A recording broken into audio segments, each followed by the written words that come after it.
It took 9 minutes for the police to reach the Conchita house after the 911 call. 9 minutes to unravel a nightmare. When they arrived, the front door swung open to silence. A half-eaten meal on the table.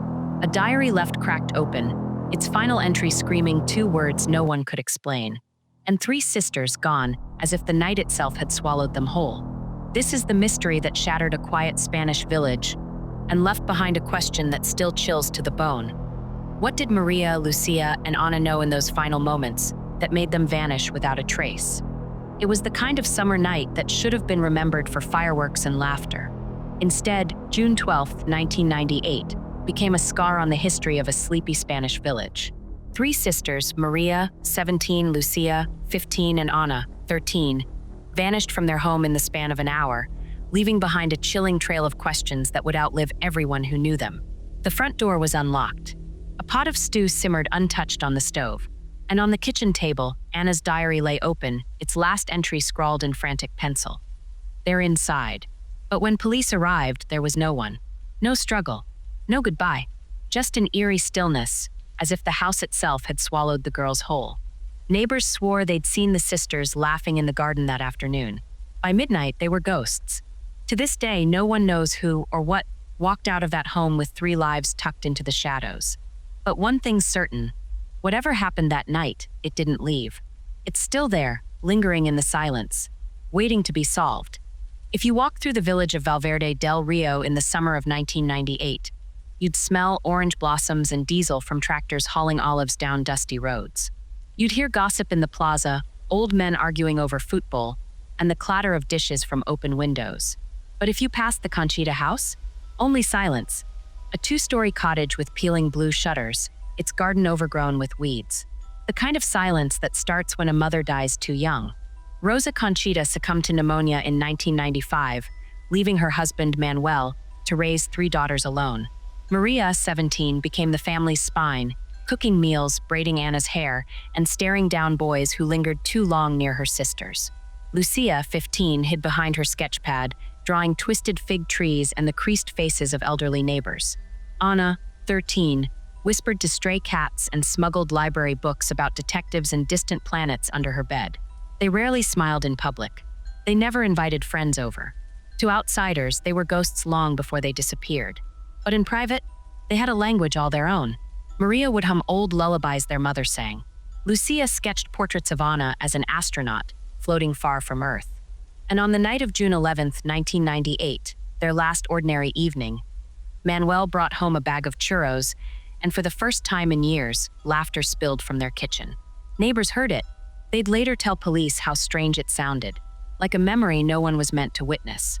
Less than 24 hours later, the house would go silent forever. And this time, no one would ever hear them laugh again. The Fiesta de San Juan was supposed to be a night of magic. Bonfires crackled in the streets of Valverde del Rio, their flames reaching up to lick the stars. Children stuffed their pockets with candied almonds, lovers exchanged promises under fireworks, and the smell of sizzling chorizo hung thick in the air. But at the edge of the village, where the cobblestones gave way to dirt roads, the Conchita house sat like a tomb. No lights, no music, just the faint glow of a single candle flickering behind a curtain. Manuel Conchita had left for his shift at the olive mill at 6 p.m. His daughters waved him off from the doorway. Maria leaning against the frame, Lucia already doodling in her sketchbook, Ana clutching a tattered novel to her chest. None of them mentioned the festival. They never did. Instead, Maria spent the afternoon chopping vegetables for stew, humming a tune their mother used to sing.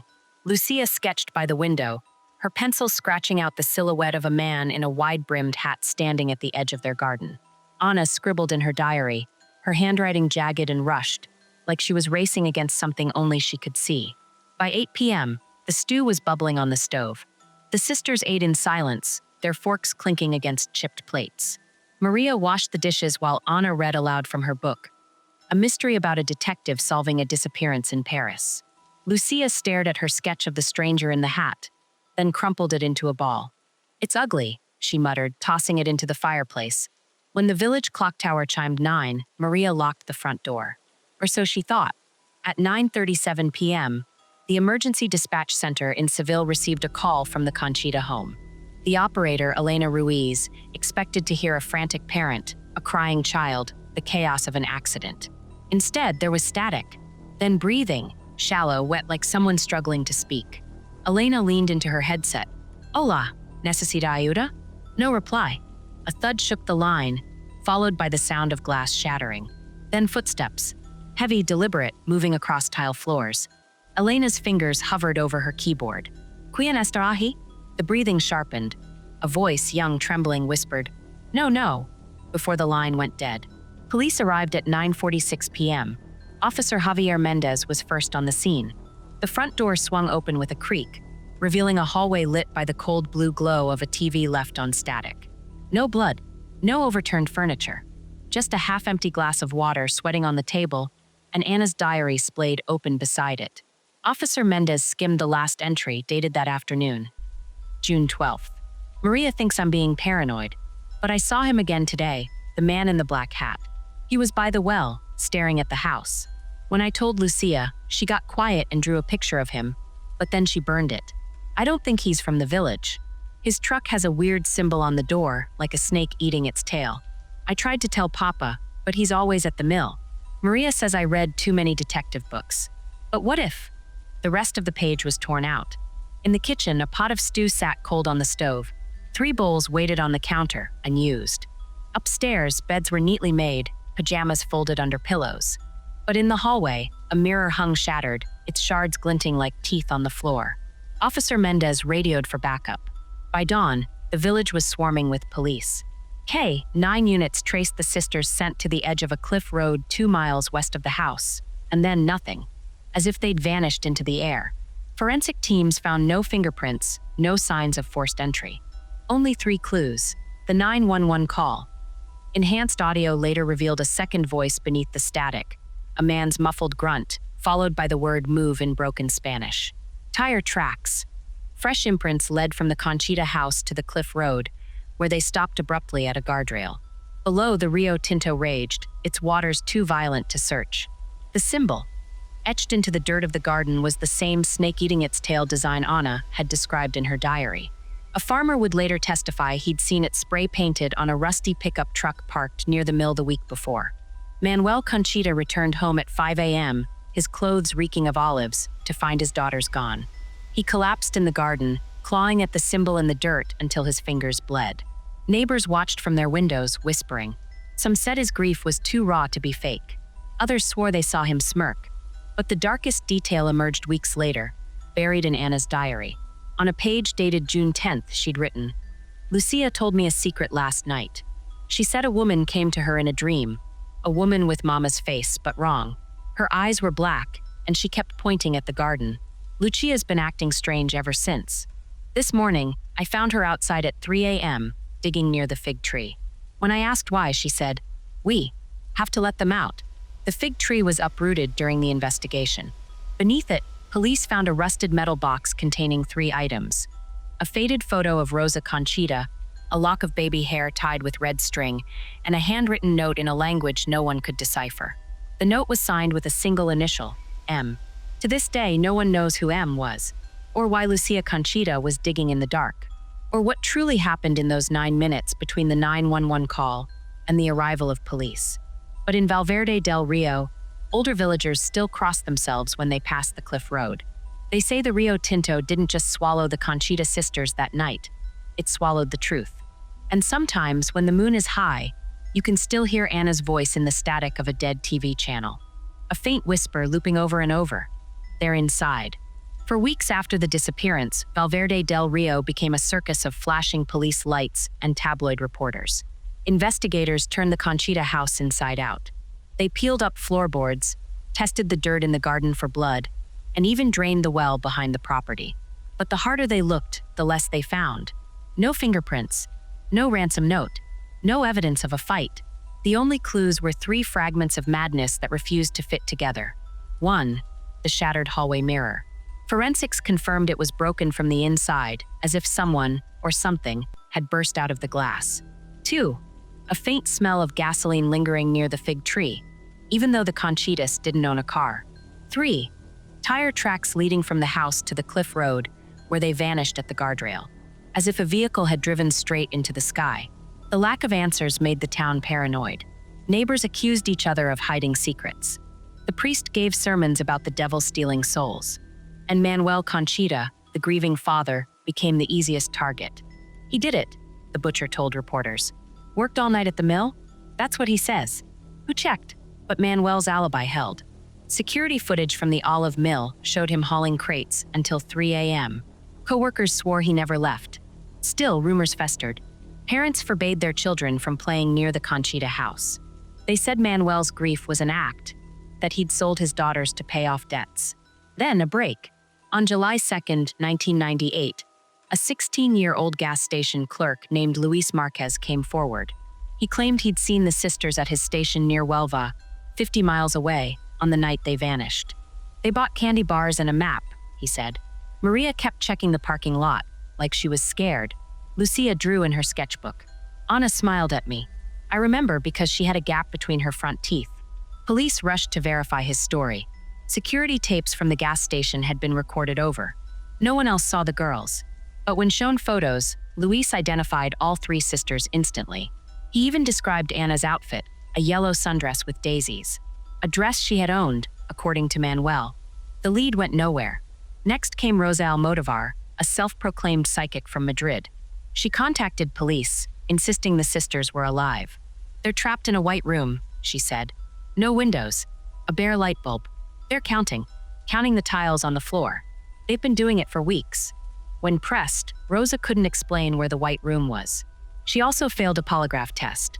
The lead was dismissed, but not before tabloids printed her claims with headlines like "Sisters Lost in Limbo." By autumn, the case was collapsing. Detectives re-interviewed Manuel and found him hollowed out, half-mad from grief. He'd sit in the girl's bedroom for hours, clutching Anna's stuffed rabbit. "They're out there," he'd mutter. "I hear them crying in the walls." The shattered mirror was tested again. No DNA, no skin cells, just jagged glass and dust. The gasoline smell?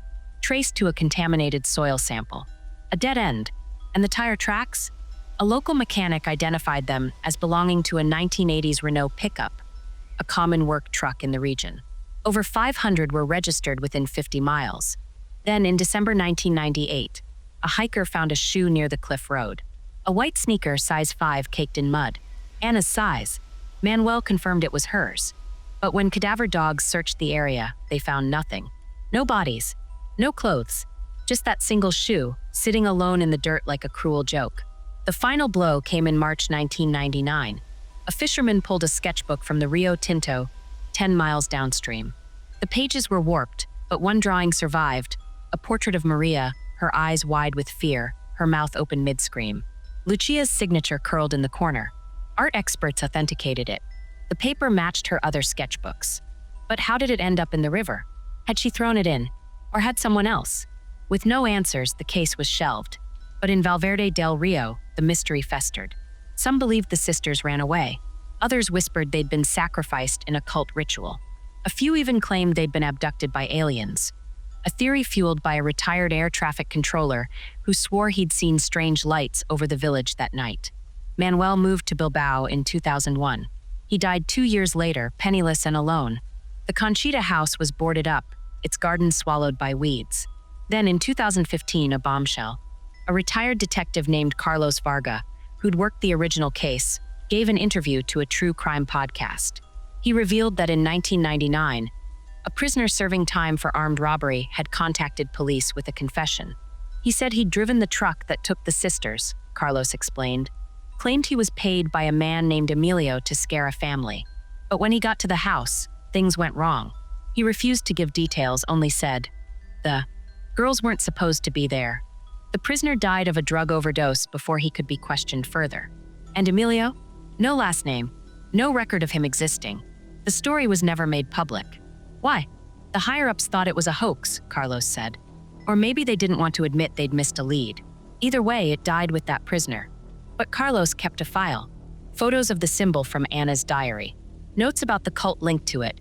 A group called La Serpiente Eterna, or the Eternal Snake, notorious in the 1980s for kidnapping children. They'd disbanded after their leader was arrested in 1989. Or had they? The cult angle was never pursued. To this day, The case eats itself alive. Every theory has a hole. Every suspect has an alibi. Every clue dissolves like smoke. The only truth is this: 3 sisters vanished. A town lost its soul. And somewhere, in the silence between facts and lies, the answer waits. But for who? When a mystery outlives its witnesses, it becomes a ghost. And the Conchita sisters' disappearance haunted Spain like no other. Over the years, theories twisted and grew, feeding on fear, guilt, and the human need to make sense of the senseless. Some explanations were logical, others bordered on madness.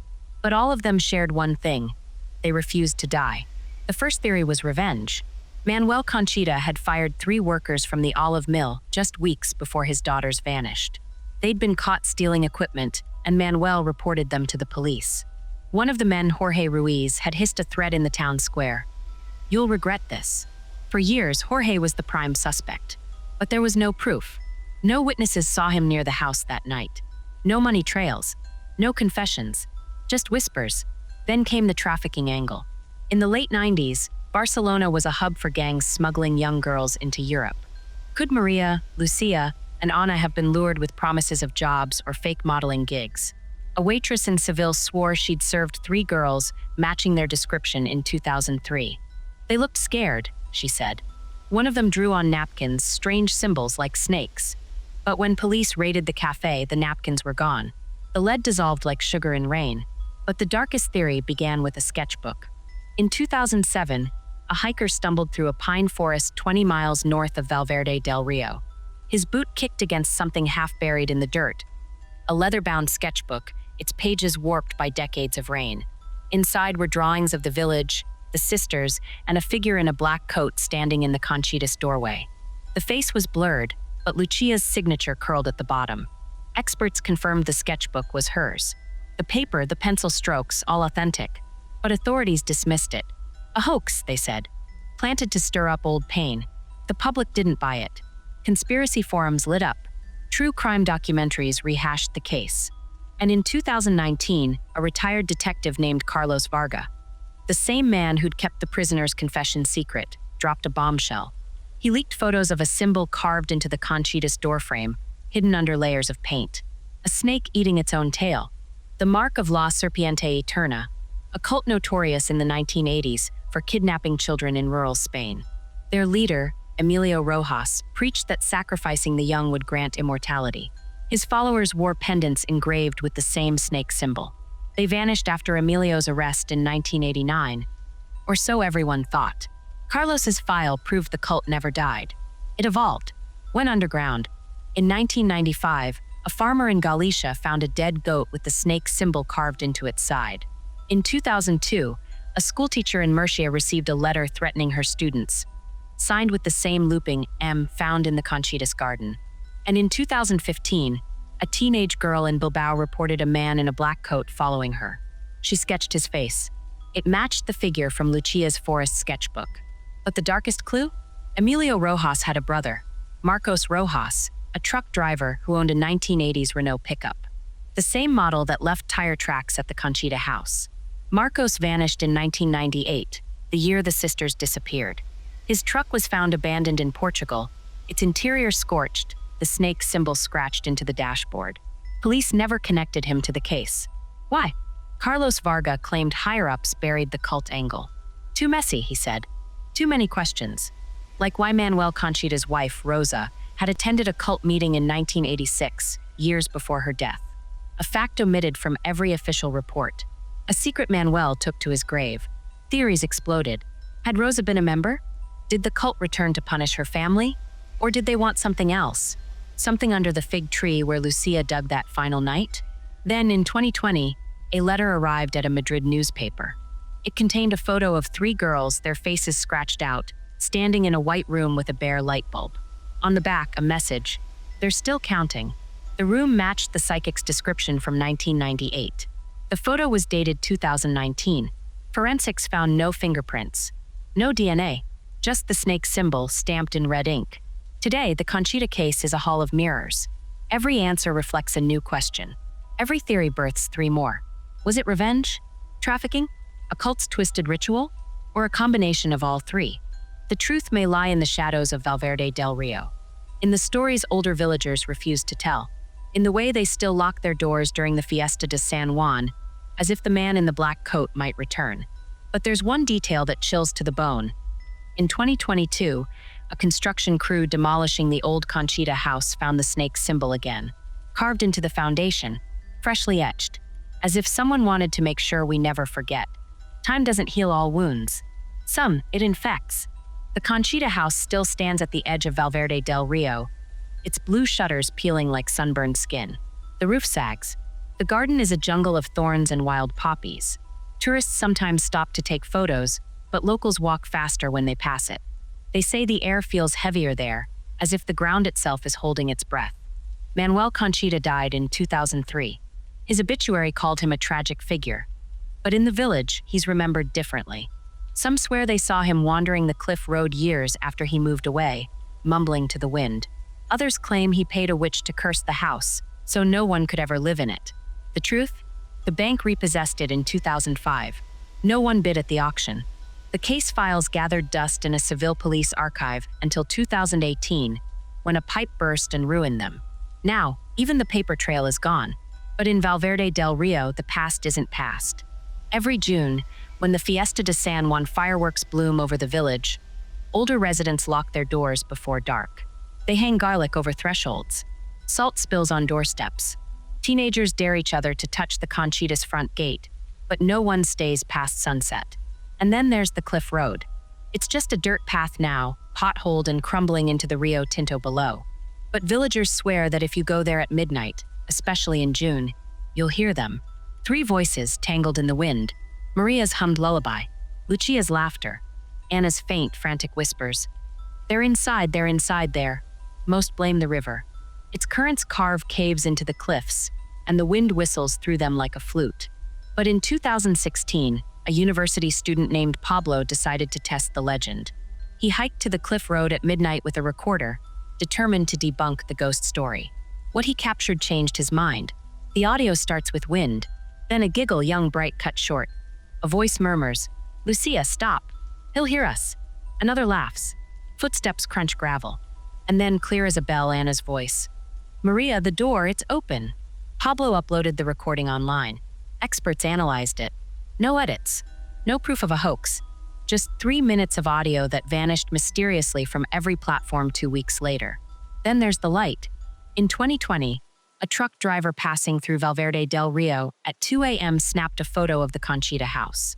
In the window, where the candle once flickered on June 12, 1998, a soft glow pulsed. He zoomed in. The light wasn't a flame. It was a face, pale, blurred, but unmistakably young. The photo went viral. The village priest called it a sign from God. Scientists called it a lens flare. But the girl in the window? She had a gap between her front teeth. Stories like these keep the mystery alive. So do the lies. In 2019, a man named Hector claimed to be Lucia's son. He said she'd been alive until 2015, living in Argentina under a new name. "She told me to find Valverde del Rio," he said, "to dig under the fig tree." Police escorted him to the property. They dug. They found nothing. Hector later admitted he'd made it up for YouTube fame. But not all lies are selfish. In 2022, an elderly woman named Ines confessed on her deathbed that she'd seen the sisters the night they vanished. "They were in a black truck," she said. "Anna waved at me. I thought they were running away. I didn't tell anyone because Manuel begged me to stay silent." But Ines had dementia. Her family dismissed it as rambling. The truth is, Valverde del Rio survives on stories. Their currency, comfort, a way to pretend the unthinkable has an answer. But the darkest question isn't what happened. It's why it keeps happening. In 2023, a construction crew renovating the old olive mill found a locker with Manuel's name on it. Inside, Rose's wedding ring, a dried poppy, and a map of the village with the cliff road circled in red. Scrawled on the back were the words, "Forgive me." Manuel's handwriting? No one knows. The ink was too faded to test. That same year, a hiker on the cliff road found a library book half buried in the mud. The Paris detective, Anna's favorite. The due date stamp read June 14, 1998. The last page was dog-eared, a passage underlined. "Sometimes the dead don't speak because they're gone. They stay silent because they're waiting." The book now sits in a glass case at the village museum. Children press their hands to the glass, hoping to feel a heartbeat. But the real monument to the sisters isn't in a museum. It's in the way the village holds its breath every June. The way mothers wake at 3 a.m. to check their daughters' rooms. The way old men toss salt over their shoulders when someone mentions the cult symbol. The Conchita sisters are gone, but their absence is a living thing. It's in the phone calls that still come into the Seville police station every few years. A breath on the line, a whisper of help us, coordinates that lead to empty fields. It's in the way the case refuses to die, even when it should. And it's in the stories we tell ourselves to sleep at night. That evil has a reason. That loss has a lesson. That 3 girls didn't just vanish into the dark for nothing. But what if they did? That's the true horror of Valverde del Rio. Not the ghosts. Not the cult. Not the unanswered screams on a 911 tape. It's the silence. The kind that follows you home. The kind that lives in the space between what happened and I don't know. The kind that keeps you listening for laughter on the wind, long after the story ends. 9 minutes. That's all it took to erase 3 lives. 9 minutes between a 911 call and a silent house. 9 minutes that spawned decades of nightmares. The Conchita sisters didn't just disappear. They left behind a riddle wrapped in a ghost story. A riddle that taunts us with fragments. A cult symbol carved into wood. A prisoner's deathbed confession. A father's final plea for forgiveness. We have the pieces, but the puzzle remains. And so we ask, what's worse? A monster who got away, or a world where monsters might not exist at all? 3 sisters, 1 night, 1,000 shadows where the truth could hide. Maria, Lucia, and Ana Conchita didn't dissolve into thin air. They were taken by someone who knew the house, who knew the father's schedule, who knew the village would be distracted by fireworks. Someone who left behind just enough clues to make us wonder if evil is human, or something older, hungrier, and far more patient. Were they victims of a killer who walked free? A man like Marcos Rojas, whose truck vanished the same night they did. A man whose brother preached that blood could cheat death? Or was this a family secret too rotten to survive? A mother's cult past, a father's guilty map, a diary entry about digging up the garden. What was buried under that fig tree? And why did Lucia whisper? We have to let them out. Then there's the third possibility. The one that keeps theorists awake at night. The one that lives in the static of Anna's 911 call. The one etched into the foundation of their ruined home in 2022. Something else. Something that doesn't fit into our tidy boxes of killers and conspiracies. Something that doesn't want to be found. But here's the truth. Mysteries like this aren't about answers. They're about echoes. The laughter on the cliff road. The face in the window. The whispers in the wind that sound like 3 girls counting seconds, minutes, decades. Waiting until someone speaks. But who's left? The father is dead. The cult leader's brother is gone. The prisoner who confessed took his secrets to the grave. All we have are shadows. And shadows don't speak. Unless you know how to listen. In Valverde del Rio, they still do. Old women toss salt over their shoulders. Fathers check locks twice. Teenagers dare each other to shout the sisters' names into the canyon, hoping the wind shouts back. Maybe the answer is in the audio recording Pablo made. The one that vanished. Maybe it's in the symbol freshly carved under the house. A snake eating its tail. A loop with no end. Or maybe it's in the question we're too afraid to ask.